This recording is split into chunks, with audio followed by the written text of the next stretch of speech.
Allahu Akbar, Allahu Akbar. Dan Rafi' bin Malik, Allah. beliau juga mengalami dengan kondisi yang sama.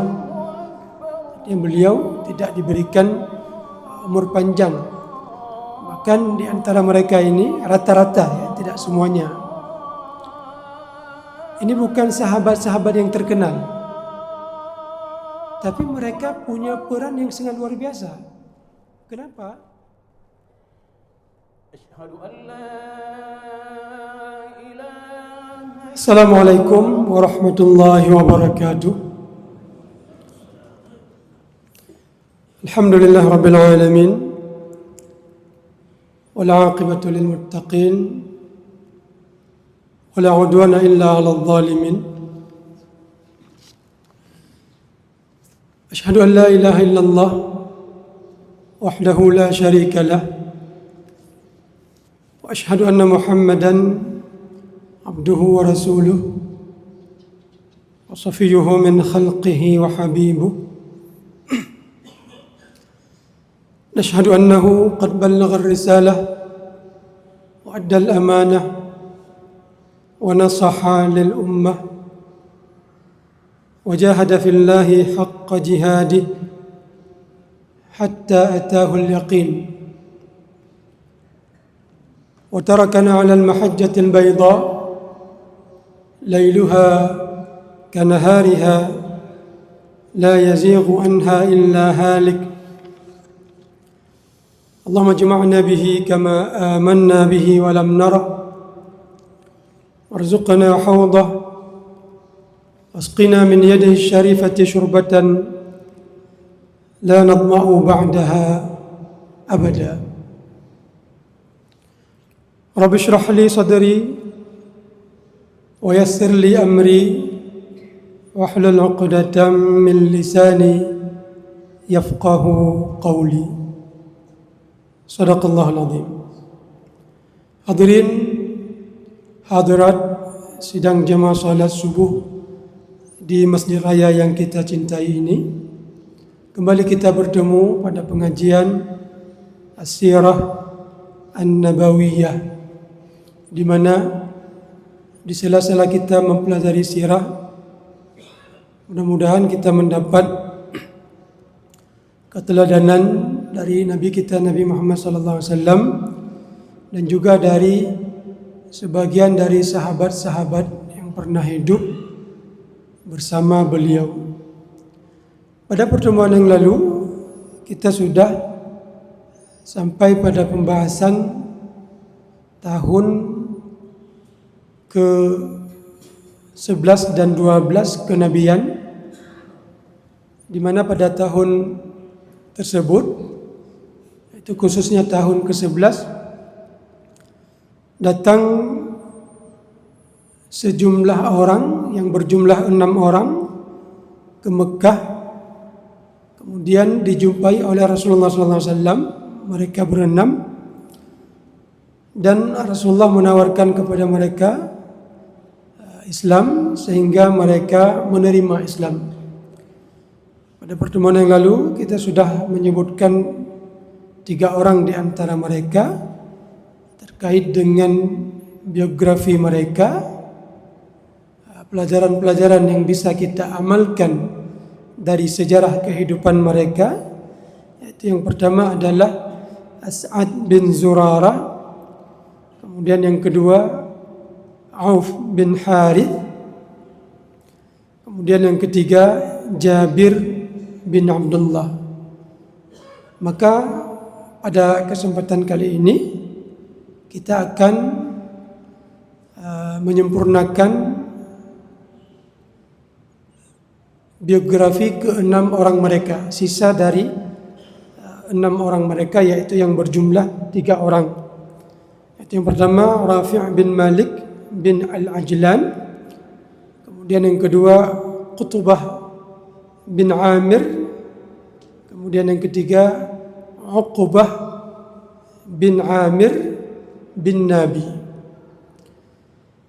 Baik hadirin yang dirahmati Allah, yang pertama di antara ketiga mereka yang tersisa itu adalah Rafi' bin Malik bin Al-Ajlan. Rafi' bin Malik bin Al-Ajlan secara umum ini mirip seperti rata-rata di keenam orang ini, mereka berumur tidak terlalu panjang. Kalau pada pertemuan yang lalu kita menyebutkan As'ad bin Zurarah, itu yang meninggal dunia kira-kira beberapa bulan saja setiba Rasulullah SAW di Al-Madinah Al-Munawwarah. Tidak sempat ketemu dengan peperangan Uhud, peperangan Badar. Kemudian juga Auf juga demikian, walaupun bertemu dengan perang Badar, tapi umur beliau juga tidak terlalu panjang. Kemudian Rafi' bin Malik, beliau juga mengalami dengan kondisi yang sama. Artinya beliau tidak diberikan umur panjang. Bahkan di antara mereka ini rata-rata, ya, tidak semuanya. Ini bukan sahabat-sahabat yang terkenal, tapi mereka punya peran yang sangat luar biasa. Kenapa? Karena masuknya Islam penduduk Madinah itu melalui mereka semua. Karena mereka yang berenam ini itu disebutkan penduduk Madinah tidak memeluk Islam sebelum mereka berenam ini. Jadi keislaman penduduk Madinah ini didahului oleh keislaman 6 tokoh ini. Walaupun ke-6 tokoh ini bukan tokoh yang terkenal. Terkadang seperti itu, orang yang berjasa tidak selalu harus terkenal. Dan mereka ini sangat berjasa untuk Islam, tapi tidak terkenal seperti banyak sahabat-sahabat yang lain yang terkenal, kecuali satu orang di antara mereka yang bernama Jabir bin Abdullah. Karena Jabir bin Abdullah banyak meriwayatkan hadis dari Rasulullah SAW dan juga banyak diperlihatkan mukjizat-mukjizat Nabi itu melalui Jabir bin Abdullah. Di antaranya kita sudah menyebutkan pada pertemuan yang lalu, di mana ketika perang Khandaq, Jabir mengundang Rasulullah untuk makan di rumah beliau hanya untuk beberapa orang. Tapi justru Rasulullah mengajak semuanya. Makanan yang disediakan oleh Jabir hanya untuk beberapa orang. Rasulullah mengajak semua orang yang ada di Khandaq itu, yang sedang menggali parit itu. Tapi dengan takdir Allah, dengan mukjizat Rasulullah SAW, mukjizat yang diberikan Allah kepada Rasulullah SAW, makanan yang sedikit bisa mencukupi semua mereka. Itu Jabir bin Abdullah. Kemudian Rafi' bin Malik ini, beliau wafat di perang Uhud. Pernah ikut perang Badar, kemudian di perang Uhud beliau wafat. Ada yang meriwayatkan bahwa beliau tidak ikut perang Badar, tapi tidak disebutkan sebabnya, tapi langsung perang Uhud. Tapi ada yang meriwayatkan beliau ikut dalam perang Badar, kemudian di peperangan Uhud beliau syahid. Rafi' bin Malik ini, beliau punya kecerdasan yang pada saat itu, kalau seseorang memiliki kecerdasan ini atau keterampilan ini, maka mereka digelar dengan al-kamil, dengan manusia yang sempurna, yang baik. Apa kecerdasan atau keterampilan yang beliau miliki? Yaitu beliau bisa menulis dan bisa membaca. Jadi kondisi pada saat itu, seseorang yang bisa menulis, bisa membaca, itu mereka berhak mendapat gelar dengan al-kamil, orang yang sempurna. Begitulah kondisi masyarakat pada saat itu yang langka kita dapati orang bisa menulis dan bisa membaca.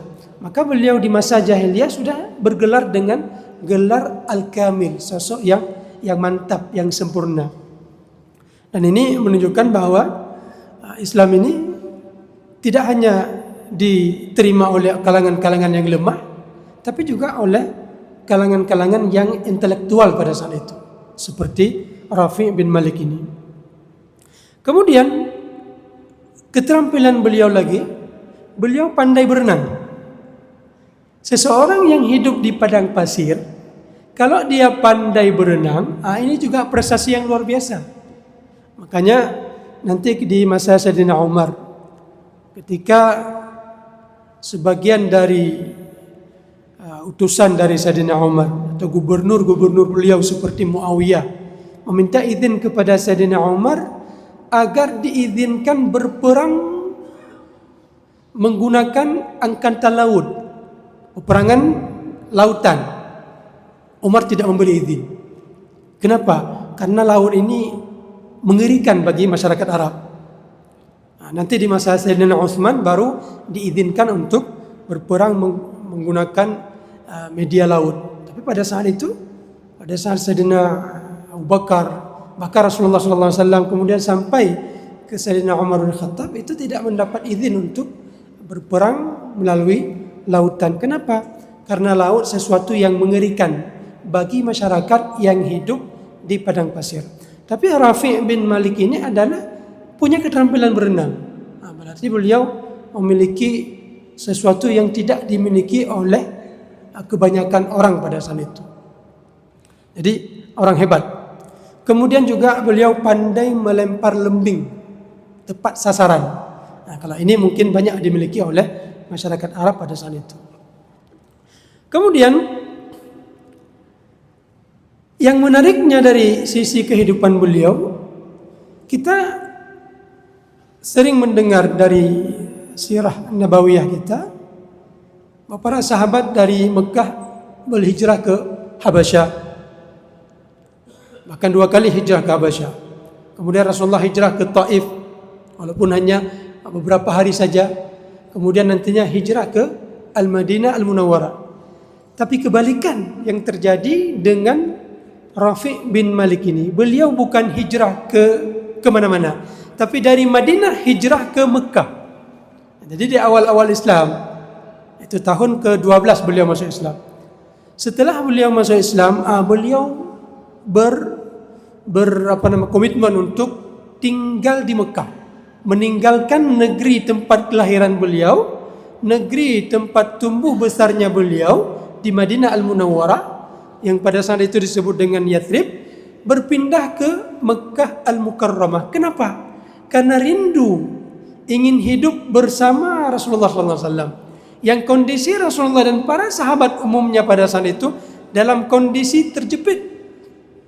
Karena masyarakat Quraisy itu memperlakukan kaum muslimin dengan kondisi yang tidak baik, perlakuan yang tidak baik.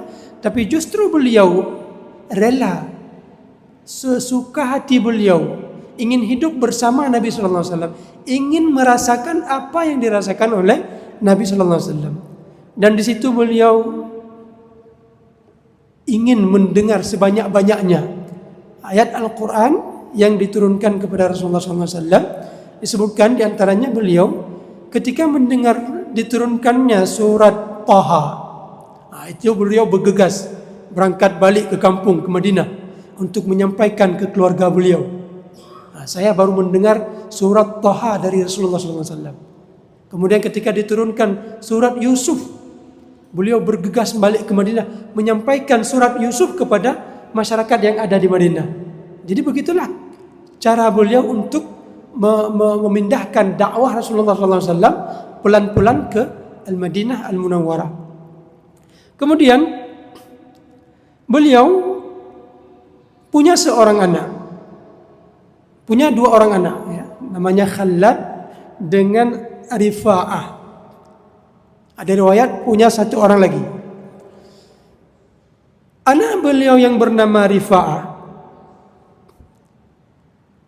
beliau punya seorang ibu, disebutkan oleh Ibnu Al-Athir dalam kitab Usdul Ghabah, bahwa Rifa'ah ini ibunya adalah Ummu Malik binti Ubay bin Salul. Ummu Malik binti Ubay bin Salul. Siapa Ubay bin Salul? Ra'sul munafiqin, orang munafik Ubay bin Salul ini. Berarti kita simpulkan Rafi' bin Malik menikah dengan ibu dari Rifa'ah ini, dan ibu dari Rifa'ah ini anak dari tokoh munafik yang ketika Rasulullah ingin melakukan salat, Allah menurunkan ayat, wala tusalli ala ahadim minhum mata abada. Jangan pernah engkau melakukan salat jenazah terhadap orang munafik yang meninggal dunia. Satu pun jangan lakukan. Yaitu Ubay bin Salul, ibu dari ayah dari ibu Rifa'ah, istri dari Malik, Rafi' bin Malik ini. Jadi Rafi' bin Malik menikah dengan anak seorang munafik. Ya, maka kita bisa melihat di sini. Dan ini terjadi dalam masyarakat. Terkadang si anaknya saleh, ayahnya tidak baik. Terkadang si anaknya tidak baik, ayahnya baik. Terkadang istrinya baik, suaminya tidak baik. Seperti Fir'aun tidak baik. Istrinya itu Allah bangunkan sebuah rumah di surga, istrinya. Kemudian kebalikannya, Nabi Nuh orang baik, istrinya, bukan semua istrinya, salah satu dari istrinya yang melahirkan Kan'an, istri tidak baik, dan anak yang dilahirkan juga tidak baik. Nah, ini penting dalam memilih istri. Terkadang memberi pengaruh yang tidak baik kepada si anak. Anak-anak Nabi Nuh semuanya masuk ikut Nabi Nuh. Istri-istri Nabi Nuh semua ikut Nabi Nuh kecuali istri yang satu ini dan anak dari istri ini. Ini yang tidak ikut Nabi Nuh. Kemudian salah satu dari istri Nabi Lut juga tidak beriman kepada Nabi Lut. Jadi seperti itu yang terjadi di masyarakat. Dulu ada seorang sahabat namanya Asim, anak dari Umar bin Khattab. Umar bin Khattab, di antara kegemaran beliau senang gemar melakukan belusukan di malam hari. Lihat kondisi masyarakat, pada saat orang sedang tertidur, beliau situ keluar. Bukan untuk difoto, tapi pada saat orang sedang tertidur. Bukan justru pada saat sedang ramai-ramainya orang. Di situ Umar melihat bisikan antara seorang ibu dengan seorang anak. Sang ibu tidak baik, meminta kepada sang anak perempuannya untuk menambahkan air ke dalam susu supaya menjadi banyak. Ketika dijual mendapat keuntungan yang lebih banyak. Maka sang anak menolak, enggak boleh ibu, Allah melihat kita. Kemudian didengar pembicaraan ini oleh Sayyidina Umar. Umar justru jatuh cinta kepada anak ini, tertarik dengan anak ini, sehingga anak ini dijodohkan dengan anak Sayyidina Umar yang bernama Asim. Padahal Sayyidina Umar tahu ibunya ini tidak baik. Terkadang kita trauma ya, menikahkan anak kita dengan seorang ayah, dengan anak dari seorang ayah atau seorang ibu, yang ayah dan ibu itu punya sejarah tidak baik mungkin di masyarakat. Pernah dipenjara misalnya, pernah terlibat korupsi misalnya, pernah apalah terjadi di masyarakat, sehingga kita memutuskan, keturunannya hanya pakai. Terkadang tidak seperti itu yang kita lihat dalam sejarah. Sang ayah atau sang ibu tidak baik, justru anak-anak mereka menjadi baik. Dan siapa yang dilahirkan oleh Asim, hasil dari perkawinan antara anak Sayyidina Umar ini dengan si gadis ini, nantinya melahirkan Umar bin Abdul Aziz, orang yang sangat baik. Jadi seperti itu. Kemudian dalam sejarah Nabi Yusuf ya, kita dengar cerita dan kita baca cerita, bahkan Al-Quran mengabadikan cerita mereka bahwa ada beberapa orang dari saudara-saudara Yusuf ingin membunuh Yusuf dengan cara melemparkan Yusuf ke dalam sumur. Ternyata di antara abang-abang Yusuf ini yang pernah terlibat dalam dosa yang sangat besar, ingin membunuh seorang nabi, melahirkan dari keturunan-keturunan mereka nabi-nabi lain. Jadi Yusuf nabi. Kemudian abang-abang Yusuf ini yang pernah merencanakan membunuh Yusuf, nanti dari keturunan mereka lahir Nabi Daud, lahir Nabi Sulaiman, lahir nabi-nabi lain sampai ke Nabi Isa. Dari keturunan siapa? Dari keturunan-keturunan dulu yang pernah merencanakan pembunuhan. Tidak baik. Kemudian Nabi Ibrahim yang digelar dengan Abul Anbiya melahirkan dua silsilah keturunan yang besar, yaitu Nabi Ismail dan Nabi Ishaq. Allah katakan dalam Al-Quran surat As-Saffat ayat 113, wa barakna alaihi wa ala Ishaq, kami beri keberkahan kepada Ismail dan kepada Ishaq. Wa min dzurriyyatihima, dari keturunan kedua mereka, muhsinun wa zalimun li nafsihi mubin. Dari keturunan kedua mereka ada yang muhsin, ada yang baik, bahkan ada yang menjadi nabi. Jadi Nabi Muhammad SAW jadi nabi dari keturunan Ismail, jadi keturunan Ishak, Nabi Yusuf, Nabi Daud, Nabi Sulaiman, Nabi Isa dan seterusnya.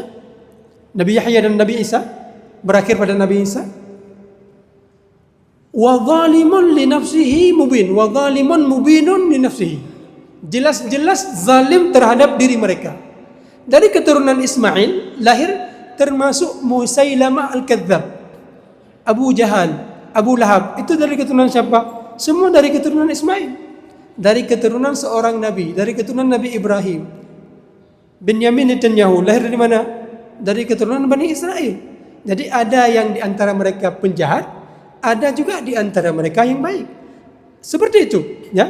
Dan ini dimulai sejak Nabi Adam. Nabi Adam nabi, ada anak beliau yang baik, ada anak beliau yang tidak baik. Jadi seperti itu. Terkadang kebalikannya, kadang ayah tidak baik, seperti tadi ya, ibu tidak baik meminta mencampurkan susu, tapi anak yang baik, bahkan melahirkan keturunan yang baik seperti Umar bin Abdul Aziz. Kembali kepada istri dari Rafi' bin Malik yang memiliki ayah, Ubay bin Salul, orang yang pernah dilarang oleh Allah kepada Nabi untuk jangan salat kepada ayah dia. Tapi ini melahirkan anak yang baik dari sang ibu ini. Kemudian istri dari seorang yang baik, termasuk orang yang salah satu dari 6 orang yang pertama masuk Islam dari kalangan penduduk Madinah. Kemudian ada satu riwayat hadis yang disampaikan oleh Rifa'ah ini, yaitu tentang orang yang tidak baik salat. Ini mungkin tidak masalah kita ceritakan walaupun terkait dengan fikih ya. Suatu ketika Rasulullah berada di masjid, datang seorang badui, orang pedalaman Arab. Kemudian mengucapkan salam ke Rasulullah. Kemudian dia salat 2 rakaat. Salatnya terlalu cepat, lagai manuk cemecoh.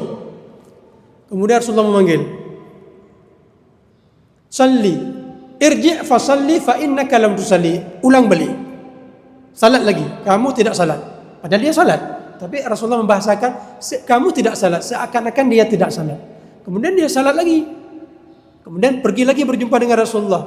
Kemudian Rasulullah mengatakan sampai 3 kali, "Irji' fasalli fa innaka lam tusalli." Ya Rasulullah, ajarkan saya salat. Saya tidak tahu, yang saya tahu seperti ini. Maka Rasulullah mengajarkan kepada beliau lakukan salat. Di antaranya adalah terkait dengan tumakninah. Kalau kamu ruku, tunggu sejenak, baru bangkit.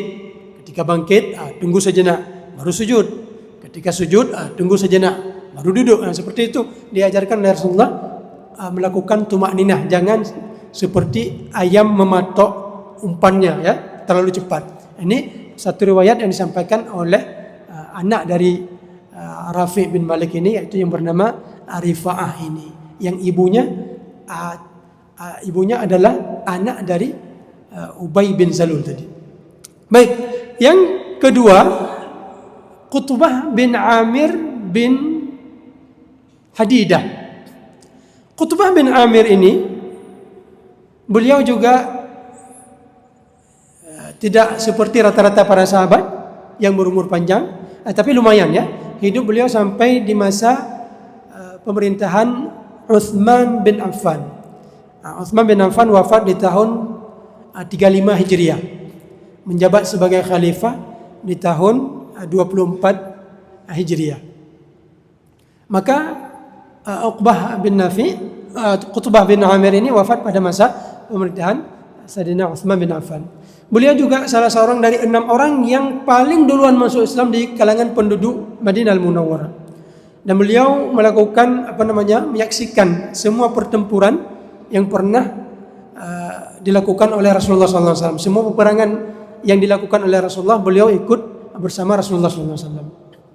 Kemudian ada satu pelajaran komitmen ya yang dicontohkan oleh beliau pada saat peperangan Badar, merupakan perang pertama di dalam Islam. Apa yang beliau lakukan? Pada saat beliau melihat jumlah pasukan musuh lebih banyak, jumlah 1.000 orang, sedangkan kaum muslimin hanya berjumlah 300 orang. Beliau mengambil sebuah batu, melempari batu itu. Ini untuk memotivasi diri agar jangan lari ketika terjadi pertempuran. Beliau mengatakan, selama batu ini tidak bergeser, maka selama itu pula saya tidak boleh melarikan diri, tidak boleh bergeser dari medan pertempuran. Ini cara ya. Kadang-kadang kita harus seperti itu. Kita untuk memotivasi diri harus ada satu real ya, harus ada tertulis supaya tekad kita itu menjadi kuat. Dan ini yang dicontohkan oleh beliau dengan cara melempari batu, dan itu menjadi motivasi. Selama batu ini masih berada di depan itu, maka selama itu pula saya harus berada di depan ini. Seperti itu. Kemudian tidak banyak cerita tentang beliau. Selanjutnya adalah Uqbah bin Amir. Uqbah bin Amir. Beliau wafat di masa pemerintahan Abu Bakar As-Siddiq, lebih cepat daripada Qutbah bin Amir. Jadi Uqbah ini wafat pada saat terjadi peperangan melawan Nabi palsu Musailamah Al-Kadzab. Itu pada masa pemerintahan Khalifah Abu Bakar As-Siddiq. Dan beliau juga salah seorang dari 6 orang yang pertama kali masuk Islam dari kalangan penduduk Madinah. Dan beliau, ada contoh yang bisa kita tiru dari beliau. Beliau punya keinginan ingin mengetahui sebuah ilmu dari Rasulullah SAW, tapi dengan cara menggunakan trik. Apa yang beliau lakukan? Beliau membawa anak beliau yang masih kecil. Mungkin selama ini sudah sering kali bertanya kepada Rasulullah, sudah sering kali berguru kepada Rasulullah. Maka kali ini beliau tidak mau memberi kesan seakan-akan ini dari beliau, tapi dari anak beliau. Membawa seorang anak, dijumpakan dengan Rasulullah SAW. Ya Rasulullah, wahai Rasulullah, alim ibni ad-da'wah, tolong ajarkan ke anak saya ini sebuah doa untuk dia berdoa dengan doa itu. Tujuannya apa sebenarnya? Tujuannya untuk beliau juga, bukan sekedar untuk anaknya saja. Maka Rasulullah mengatakan, ya ghulam, bacakan doa ini. Allahumma inni as'aluka sihatan fi iman. Ya Allah, berikan kepadaku kesehatan dalam kondisi aku beriman. Banyak orang yang sehat tapi tidak beriman. Tapi jadikan aku sehat tapi beriman. Tapi ada juga yang beriman tapi tidak sehat. Tapi jadikan aku dalam kondisi sehat dan dalam kondisi beriman. Kemudian wa imanan fi husni khuluq. Ya Allah, jadikan aku beriman setelah aku sehat dan beriman. Setelah aku beriman, jadikan, hiaskan keimanan aku itu dengan akhlak yang baik. Wa imanan fi husni khuluq. Ada orang beriman tapi akhlaknya tidak baik. Ini disebutkan oleh Rasulullah SAW, orang yang bangkrut di hari kiamat nanti. Dia salat banyak, puasa banyak, tapi mencaci orang, memaki orang, akhlak tidak baik, sehingga nanti di hari kiamat amalan kebaikannya diambil oleh orang-orang yang pernah dia caci maki itu. Tapi ini diajarin oleh Rasulullah SAW. Wa imanan, iman, kemudian juga terhiasi dengan husnil khuluq, akhlak yang mulia. Kemudian wa salahan yatba'uhu najah. Ya Allah berikan kepadaku salahan, kebaikan yang sukses. Ada kebaikan nanti, tapi tidak sukses. Apa misalnya? Kita jauh ujian, kayaknya ini jawabannya sudah bagus sekali. Ternyata ketika pengumuman tidak lewat. Ini enggak baik yang kita lakukan. Kebaikan yang kita lakukan, kita menjawab dengan sempurna, dengan baik. Tapi tidak la yatba'uha najah. Yang Rasulullah doakan, ajarkan kepada anak ini, wa salahan, kebaikan, yatba'uhu najah, yang berakhir dengan kesuksesan. Jadi itu yang diajarkan kepada anak ini. Dan ini tidak hanya khusus kepada si anak, juga kepada sang ayah tadi yang menemani sang anak untuk diajarkan doa kepada dia, dan juga kepada kita semua yang berhadir pada pagi yang berbahagia ini, dan kepada semua yang mendengar kajian ini, agar bisa kita amalkan doa ini. Ya Allah, berikan kepadaku kesehatan dalam kondisi aku beriman, dan berikan aku keimanan dalam kondisi aku berakhlak yang mulia. Kemudian berikan aku kebaikan, berikan kepadaku kebaikan yang berakhir dengan kesuksesan. Ini yang diajarkan oleh Rasulullah kepada si anak ini. Itulah barangkali mungkin bisa kita sampaikan terkait dari sisa dari 3 orang tokoh dari 6 orang tokoh ini, yang merupakan orang yang pertama-tama masuk Islam dari penduduk Madinah, walaupun bukan sahabat-sahabat yang terkenal, tidak seperti Abu Bakar As-Siddiq, Umar bin Khattab, Ali bin Abi Thalib yang sering kita dengar, tapi ada pelajaran-pelajaran yang bisa kita petik dari sejarah kehidupan mereka. Mudah-mudahan ada faedah yang bisa kita dapatkan. Lebih dan kurang saya mohon maaf. Billahi taufiq wal hidayah. Wassalamualaikum warahmatullahi wabarakatuh.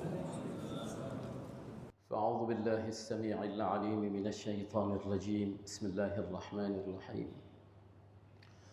ولو ترى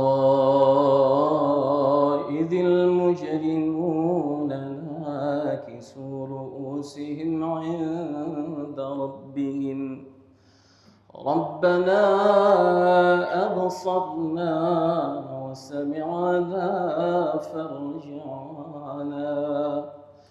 فارجعنا نعمل صالحا إنا موقنون. وقال النبي صلى الله تعالى عليه وآله وصحبه وبارك وسلم وشرف وكرم ومجد وعظم طوبى للمخلصين أولئك مصابيح الدجى تتجلى عنهم كل فتنة ظلما. ويقول المؤمنون هينون لينون كالجمل الآن للمخلصين إنقاد أولئك مصابيح الدجى تتجلى عنهم كل فتنة ظلما كما قال النبي. ويقول تعالى عليه وآله المؤمنون هينون لينون كالجمل الآنف إن قيل انقاد وإن أنيخ على صخرة استناخ أو كما قال النبي صلى الله تعالى عليه وآله وصحبه وسلم.